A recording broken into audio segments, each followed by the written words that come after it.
Bonjour. Alors, dans cette présentation, on va voir les upcasts et les downcasts, ou on pourrait dire aussi les pseudo-conversions.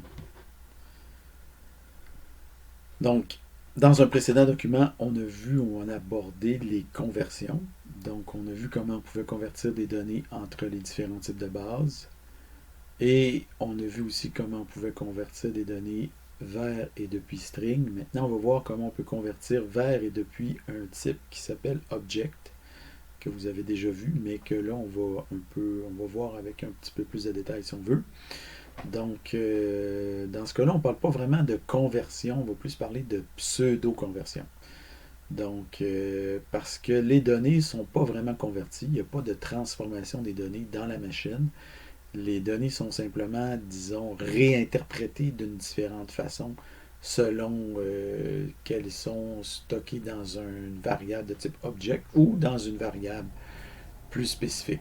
OK? Donc, on va voir ce qu'on veut dire là-dedans. Donc, si je me tasse la vignette, euh, un upcast puis un downcast se produisent lorsqu'on a affaire à une relation sous-type-supertype.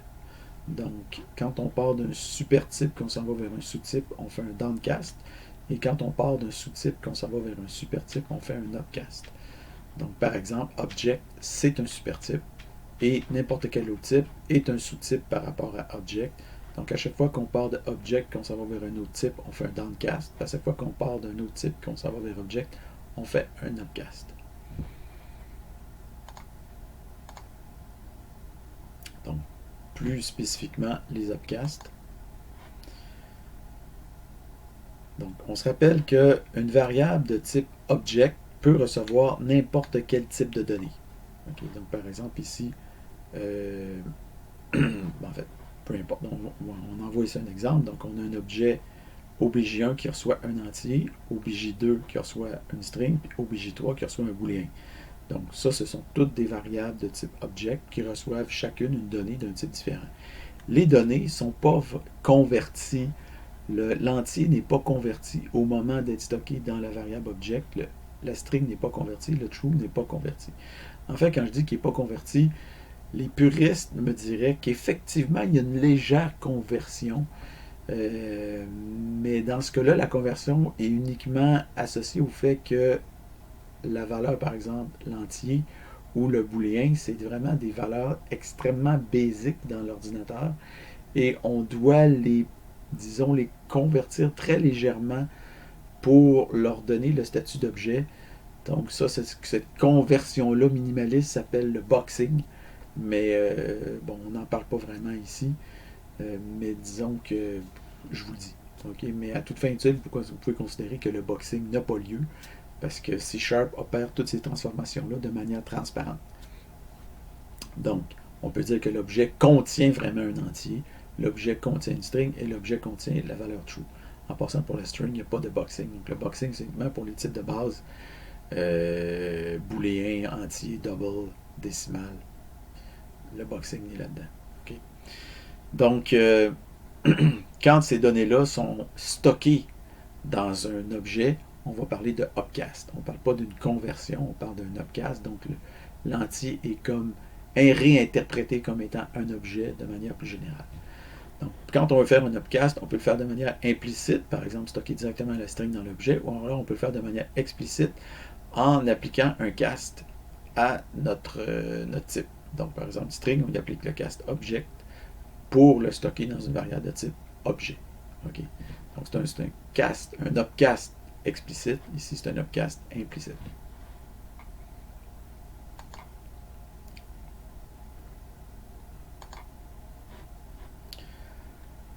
Donc, une fois qu'une donnée a été upcastée, ce qui est important de savoir, c'est que les, les opérations disponibles sur cette donnée-là sont restreintes. Okay?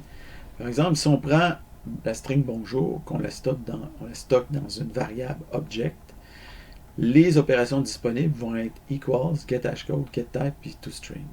On n'aura pas accès à tout l'éventail des opérations disponibles d'habitude sur les strings. Par exemple, Si on stocke bonjour dans une variable str de type string, on va voir qu'il y a beaucoup plus d'opérations disponibles. Il y en a peut-être une quarantaine de disponibles, alors qu'ici, on en a seulement 4.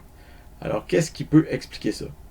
Donc, ce qui peut expliquer ça, c'est que dans une variable de type object, on ne sait pas ce qu'il y a. Le compilateur, il ne sait pas. Est-ce qu'il y a une string? Est-ce qu'il y a un entier? Est-ce qu'il y a un booléen? Est-ce que ci? Est-ce que ça?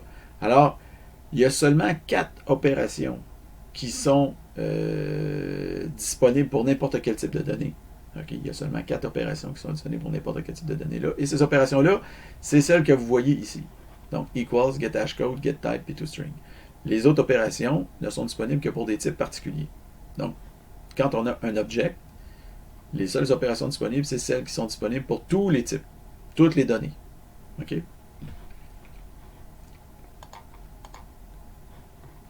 Donc, si vous voulez, on peut faire une espèce d'analogie entre les oiseaux, les arbres et les êtres vivants. Donc, par exemple, un oiseau peut chanter, voler et se nourrir. Un arbre peut se nourrir et fleurir. Donc, qu'est-ce qu'on peut dire d'un être vivant en général? Quelle opération avons-nous la certitude que cet être vivant pourra faire ou effectuer? Donc, la seule opération commune à tous les êtres vivants, c'est se nourrir. Donc, si on regarde ici, qu'est-ce qui est commun à l'oiseau et à l'arbre? C'est la possibilité de se nourrir. Donc, l'oiseau ne pourra pas fleurir et l'arbre ne pourra pas chanter ou voler. Okay? Donc, la seule chose que ces deux trucs-là peuvent faire, c'est se nourrir. Donc, c'est la même chose pour object. La seule chose que toutes les données peuvent faire dans une variable de type object, c'est les 4 qu'on a ici.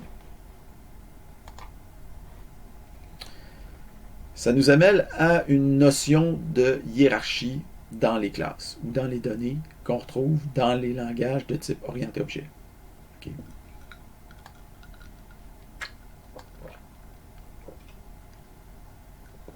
Donc, vous avez en haut la hiérarchie, au sommet, vous avez le type object.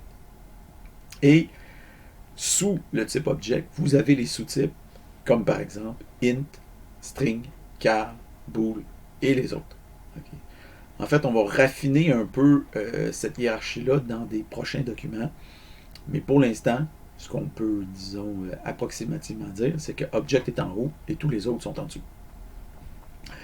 Donc, à chaque fois qu'on va convertir ou caster une donnée en bas vers object, on va upcaster, ou on va généraliser l'information. Et à chaque fois qu'on va partir d'une donnée dans object, puis qu'on va la reconvertir en une donnée de base, on va faire un downcast ou une spécialisation des données. Okay? Donc, une généralisation en ayant vers object et une spécialisation en descendant. Okay? Donc, ici, on a une espèce de modèle, justement, ce langage-là s'appelle un diagramme UML, et chacune des flèches que vous voyez ici, on appelle ça une généralisation, spécialisation, peu importe, mais héritage, en fait. Donc, entier est un objet, string est un objet, etc., etc. Et vous avez une méthode isSubclassOf qui permet de vérifier la validité de cette relation-là. Par exemple, vous pouvez dire que type of int isSubclassOf, donc est un sous-type de, ou est une sous-classe de type of object. Donc, si vous faites ça pour n'importe quel type qui est ici, vous allez voir, ça va afficher true. Okay? Donc, c'est vrai pour n'importe quel de ces types-là.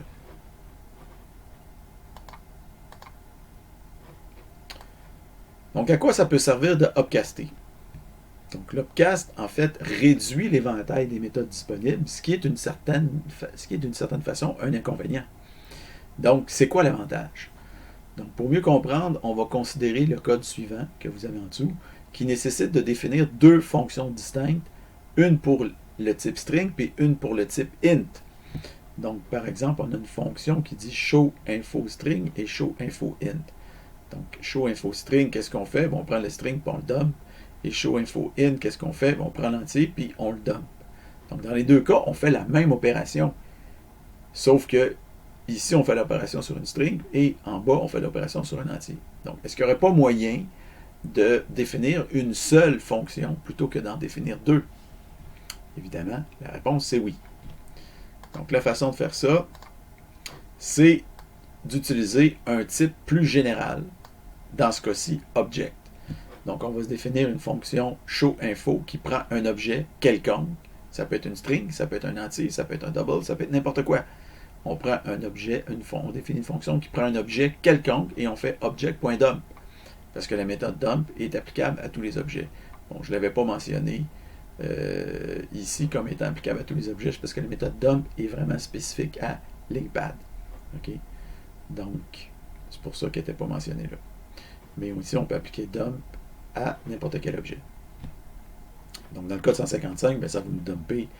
Ici, on fait un object.dump, ici, on fait un object.getType.name, ce qui nous permet d'aller chercher le nom associé au type en question. Donc, int32 155 et string Yoda ici.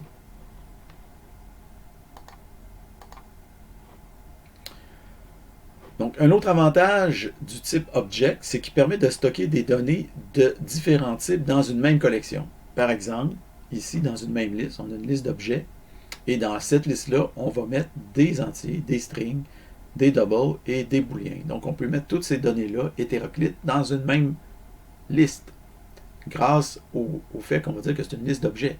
Donc, ce n'est pas une liste d'entiers, ce n'est pas une liste de doubles, ce n'est pas une liste de booléens, c'est une liste d'objets. Okay? Ce qui me permet après ça de faire pour chaque objet item dans la liste des items qui est ici, on va afficher l'information sur cet item-là. Donc, on a notre méthode ici, showInfo, qui fonctionne sur les objets. Alors, on affiche ici l'information. Le downcasting maintenant.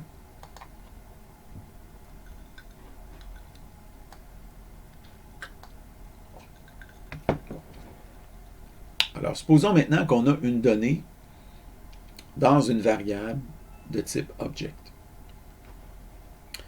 Donc,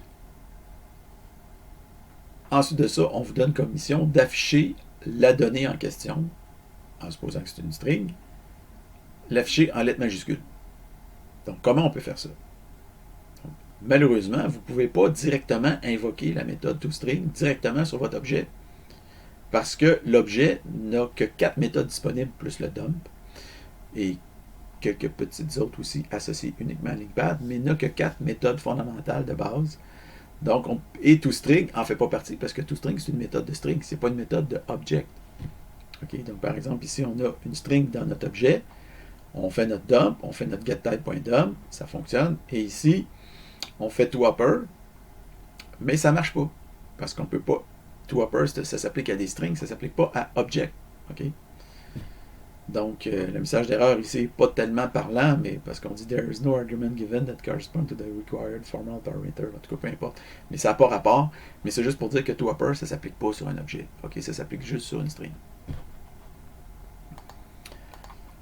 Donc, comment on fait pour aller, en quelque sorte, récupérer notre string qui est dans notre objet pour pouvoir la transformer? OK. Donc, pour faire ça, pour aller récupérer notre string, il faut la downcaster. OK. Donc, par exemple, ici, les downcast, une première façon de le faire, c'est avec un cast. Donc, on prend l'objet, on le reconvertit ou on le réinterprète comme étant une string, et après ça, on applique la méthode toWrapper dessus. Okay. Donc, il n'y a pas vraiment de conversion ici, c'est plus une réinterprétation, un downcast, pour obtenir notre string, et ensuite, on fait, là, on applique toWrapper et on dump. Une autre façon de faire ce downcast-là, c'est d'utiliser l'opérateur as. Donc, object as string. Donc, objet réinterprété comme étant une string. toWrapper, dump. Donc là, ça va fonctionner. On va l'afficher en lettres majuscules. Donc, laquelle de ces deux méthodes-là devriez-vous utiliser? Ben, il n'y a pas tant de différence que ça entre ces deux méthodes-là. Il y a une légère différence, on va l'expliquer ici, mais à toute fin utile, ça se ressemble pas mal. Moi, personnellement, j'ai tendance à préférer as, tout simplement parce qu'il y a moins de parenthèses. Donc ici, string, object, puis là, il faut mettre parenthèse, parenthèse. Donc, je trouve ça un peu... Je trouve que ça réduit un peu la lisibilité. Je trouve pas ça beau. OK, si on peut dire ça comme ça. Je vais faire object as string. OK? Mais les deux sont disponibles. La différence, c'est la suivante. C'est que quand on fait un downcast,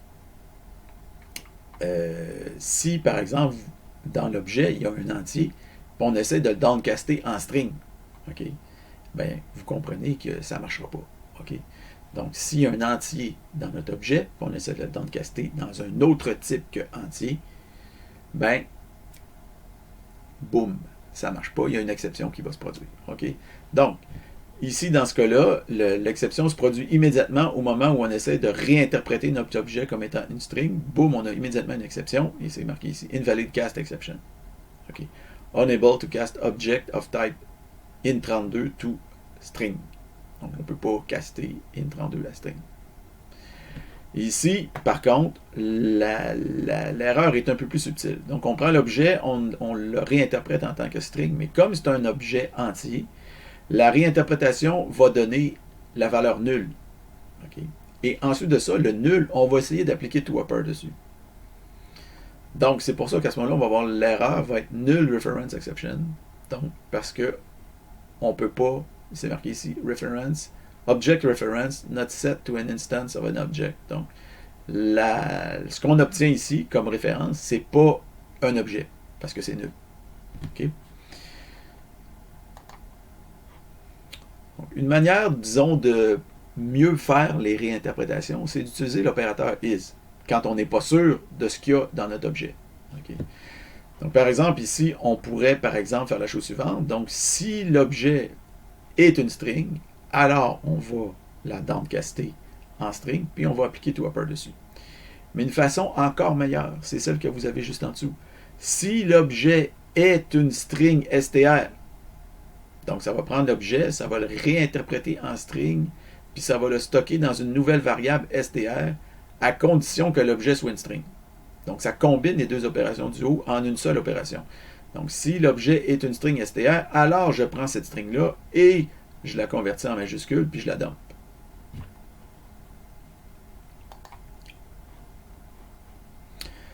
Alors, comme is, vous pouvez aussi utiliser l'instruction switch, ou plus précisément case, pour effectuer un downcast. Donc, par exemple, ici, on a une liste d'objets distincts, et ils ont tous été upcastés dans ce cas-là vers le type objet. Et après ça, pour chaque objet item dans les items, qu'est-ce qu'on fait? On fait un switch item.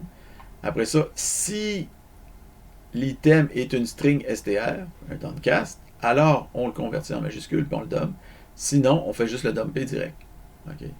Donc, dans ce cas-là, l'entier va être dumpé et ici, la string va être mise en majuscule ici. Parce qu'on est dans le cas d'une string.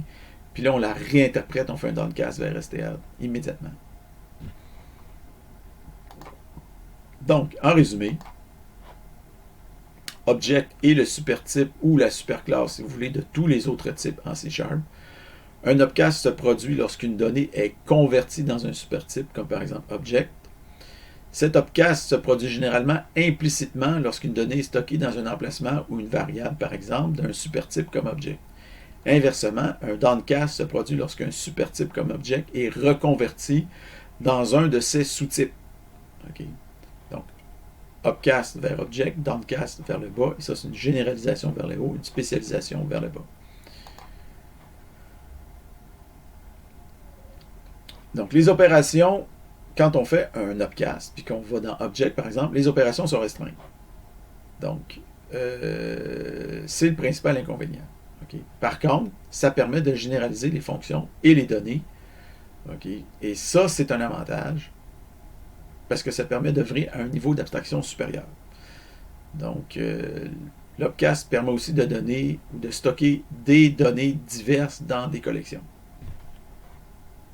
Donc, voilà les avantages.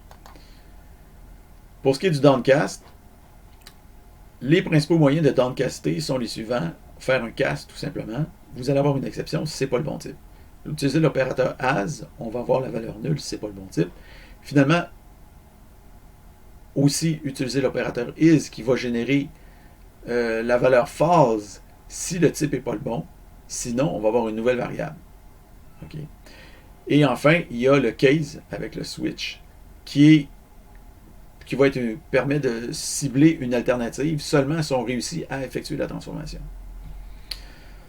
Donc, pour qu'un cast génère potentiellement une exception, il est préférable. En fait, puisqu'un cast peut générer une exception, c'est préférable de l'utiliser seulement dans les cas où on est absolument certain qu'un downcast va réussir. Sinon, c'est préférable d'utiliser as Attendez, excusez. Donc, en fait, quand on pense qu'il peut se produire une exception, que c'est pas, on n'est pas sûr du type, c'est mieux d'utiliser is ou un switch case. Okay? Dans les deux autres cas, on peut utiliser as ou alors un cast direct. Alors voilà, c'est la fin.